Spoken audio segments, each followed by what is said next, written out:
Salut les amis, déjà de retour pour un 4x4 explosif en mode confinement. Là je suis en peignoir toute la journée, avec une barbe de 15 cm et je sais même plus où est ma douche. Ça grince un peu mais bon on s'y fait, hein. J'adore cette vie. Je vais vous dire franchement, faut pas me confiner. J'ai les yeux qui traînent beaucoup trop. Du coup je scrute, je fouine et forcément je trouve ma victime. Donc accroche-toi, ça va aller vite. Hein. Prends pas de stylo, de toute façon t'auras pas le temps. Je vous l'annonce d'emblée, ma victime c'est Karine Lacombe. On y viendra au moment opportun. T'inquiète pas, on va s'occuper de toi Karine. Bref, commençons par le commencement, et ça commence très mal. Le Premier ministre Édouard Philippe et le ministre de la Santé Olivier Véran ont signé le jeudi 26 mars un décret autorisant la prescription de plusieurs molécules contre le Covid-19. Ce décret autorise notamment la prescription de Plaquenil, l'un des médicaments à base d'hydroxychloroquine, mais aussi du médicament Caletra, avec l'association de l'opinavir-ritonavir. Là tu te dis, qu'est-ce que tu nous fais chez Marcel? Tu vois bien qu'Edouard et Olive autorisent l'hydroxychloroquine.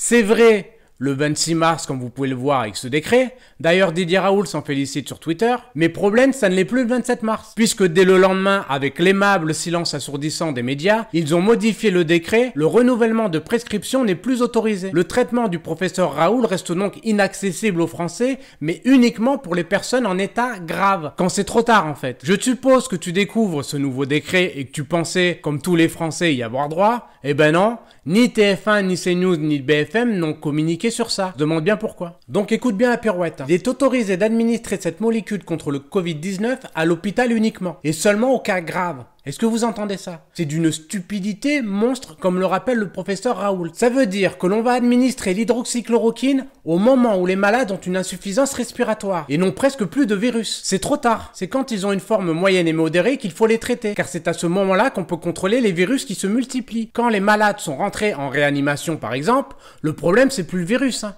Le gars il cherche de l'air, il suffoque, le virus il s'en tamponne le cul. Il a 2 doigts de claquer le gars. Qu'on se comprenne bien. Nous, on se pose la question de quand est-ce que tous les malades pourront avoir accès à l'hydroxychloroquine. Alors je vais vous dire, il va falloir être patient dans cet état d'urgence, puisqu'il faudra attendre les résultats de Discovery. Alors Discovery, en fait, c'est un essai clinique européen et on aura les résultats dans 6 à 8 semaines. Donc quand ce sera trop tard. Moi, dans 6 à 8 semaines, je serai à la pêche au goujon Éveyron avec mon pote Manu. Et tous les malades seront décédés. Va falloir mouliner du cercueil. On aura déjà compté les cadavres. Discovery, ça veut dire découverte. Alors si c'est pour découvrir des trucs quand tout est terminé, faut pas l'appeler Discovery, faut l'appeler Too Late. Trop tard. S'il fallait démontrer que l'hydroxychloroquine ne fonctionne pas, on s'y prendrait pas autrement, puisqu'ils vont administrer le médicament aux patients les plus graves, au moment où c'est trop tard. Avant l'heure c'est l'heure, après l'heure c'est plus l'heure. Et c'est ce que nous rappelle le professeur Perron. Ce qui fonctionne, c'est le dépistage précoce, après c'est trop tard. Alors une dernière chose, après on va s'occuper de Karine, t'inquiète pas Karine, on t'a pas oublié. Alors là les amis, on rentre dans un monde parallèle, celui de l'horreur, prends une bassine, on sait jamais, accroche-toi. Je cite le docteur Perron concernant les essais cliniques Discovery. Certains malades vont être testés par un placebo, auront signé un document dans lequel ils acceptent ne recevoir éventuellement aucun traitement. Je ne trouve pas ça éthique alors que le Plaquenil, médicament à base d'hydroxychloroquine, marche. Ça veut dire que les malades qui espèrent guérir vont être utilisés comme des cobayes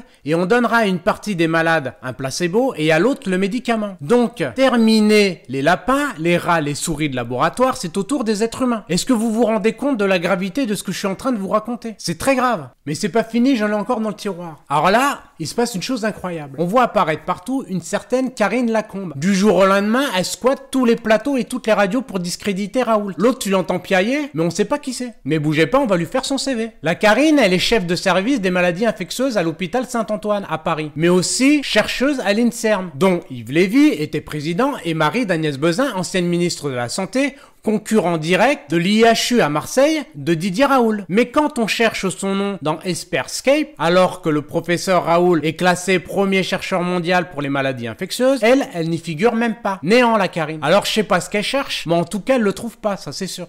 Elle dira concernant le traitement du professeur Raoult, ce qui se passe à Marseille est absolument scandaleux. C'est en dehors de toute démarche éthique. Alors justement, on va en parler de ton éthique. Parce que pour critiquer Raoult et l'hydroxychloroquine, on t'entend, mais t'es diablement discrète quand il s'agit de tes liens d'intérêt avec les laboratoires pharmaceutiques. Puisqu'elle a touché de l'argent de AbbVie qui produit Caletra, et de Gilead qui produit Remdesivir, les 2 autres médicaments testés contre le coronavirus pour contrer le médicament Plaquenil, médicament à base d'hydroxychloroquine du professeur Raoult. Et c'est ce que nous rappelle le député Joachim, s'adressant sur Twitter à Karine Lacombe. Vous devez, quand vous intervenez, déclarer vos conflits d'intérêts puisque vous avez touché de l'argent de AbbVie et de Gilead, les 2 alternatives à l'hydroxychloroquine. Plus grave encore, on retrouve Karine Lacombe faire le point sur la crise du coronavirus aux côtés d'Édouard Philippe et d'Olivier Véran. d'ailleurs l'une des plus virulentes opposantes à Didier Raoult, qui a de multiples liens d'intérêt avec l'industrie pharmaceutique, devient comme par magie la voix du gouvernement et des médias. Et quand je vous dis qu'elle a des liens avec l'industrie pharmaceutique, tout est là. Servez-vous, c'est cadeau. Ça, c'est sa déclaration d'intérêt de 2016. Elle a gagné au moins 18 000 € des laboratoires AbbVie et Gilead. Elle a participé à un congrès avec AbbVie en 2018, également participé à une étude pour AbbVie publiée en novembre 2018. Elle a été formatrice lors d'une journée de formation financée par AbbVie faite le 17 octobre 2019, donc je veux dire il n'y a pas très longtemps. Et quand on va sur Transparence Santé, Gilead affiche 17 000 € de versement à Karine Lacombe au titre de convention et de rémunération entre février 2007 et fin 2019 et 8 000 € en avantage depuis 2013. AbbVie pour sa part déclare avoir versé à la professeure 26 000 € en convention et rémunération entre février 2016 et fin 2019 et 12 000 € d'avantage depuis 2012. Ça s'appelle du conflit d'intérêts avec l'industrie pharmaceutique. C'est scandaleux que Karine Lacombe puisse prendre la parole sur les plateaux télé et surtout avec des ministres sans déclarer ses conflits d'intérêts. Résultat des courses, on se retrouve avec Didier Raoult d'un côté, seul contre tous, avec le Plaquenil, l'hydroxychloroquine